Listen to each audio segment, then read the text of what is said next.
Ағайын, байқадыңыздар ма? Қазіргі таңда мынау қазақ даласын халифат қылғысы келетін жандар көбейіп бара жатқан сияқты емес па?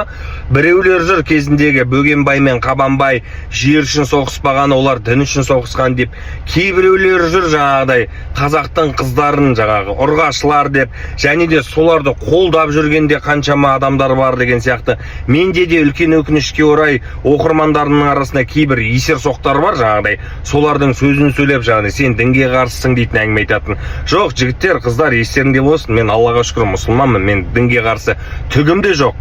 Бірақ дей тұрғанмен мен қазаққа жат жерден келген дүниелерге ешқашан бас ие алмайды екенмін да. Мысалға, сендер Қазақстанды халифат жасағыларың келеді. Жалпы бөтеннің салт дәстүрімен жүргілерің келеді, бірақ Қазақстан халифат болмайды ешқашан. Мысалға, сендер тәу өтіп жүрген бір елдерде, мысалға, домбыра харам болып есептеледі. Ал Қазақстанда ол ешқашанда харам болмаған. Және де сендер сол домбыраны харам қылғыларың келеді да, Мысалға, сонда сендердің ойларың бойынша кезіндегі мынау Құрманғазы мен Дина дінге қарсы болды ма сонда? Мынау қайқы қылышы Совет өкіметінің мойнында тұрған кезінде Кремльде намаз оқыған Жамбыл Жабаев сонда дінге қарсы болды ма? Ол да домбырасын тастаған жоқ қой. Сал-серілерің, біржан салдарың, солардың барлығы дінге қарсы болды ма сонда? Мысалға алатын болсақ, жаңағы Жошы ханның өлімін домбырамен жеткізген Кетбұғаның өзі сонда дінге қарсы болды ма? Ал жарайды, оны аңыз дерсіңдер. Бірақ ол қазаққа жетті ғой. Қазаққа жат, және де қазақ үшін харам дүние болмаса, ол қазаққа жетпейтін еді ғой. Дұрыс па?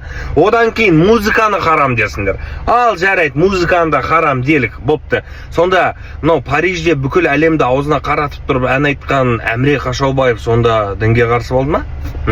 Талай әндерге, талай дүниелерге кәдімгідей ән жазып, композитор болған кезіндегі Нұрғиса Тілендиев сонда сендердің ойларыңша дінге қарсы болды ма?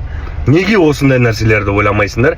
Қазақстаннан неге сендер халифат жасауға тырысасыңдар? Неге қазақтың даласына басқа жердің жат дүниенің жат ағымдарды алып келіп тыққыларың келеді? Қазақтың өзінің мәдениеті бар екенін білесіңдер ғой. Қазақ ешқашанда өзінің салт дәстүрінен бас тартпайды, расын айтқанда.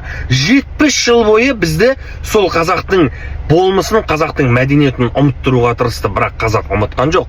Ал енді сендер ойлайсыңдар ма, мынандай керемет заманда қазақ өз-өзін біліп, есін жинап, етек жиған кезінде басқа жақтың ағымын алып келіп, қазақтың салт дәстүрін сындырамыз деп. Жігіттер, қыздар, естерің жинаңдар. Қазақстанда халифат болмаған және болмайды да. Қазақ әрқашанда Аллаға мың да бір шүкір қазақ болып қала береді.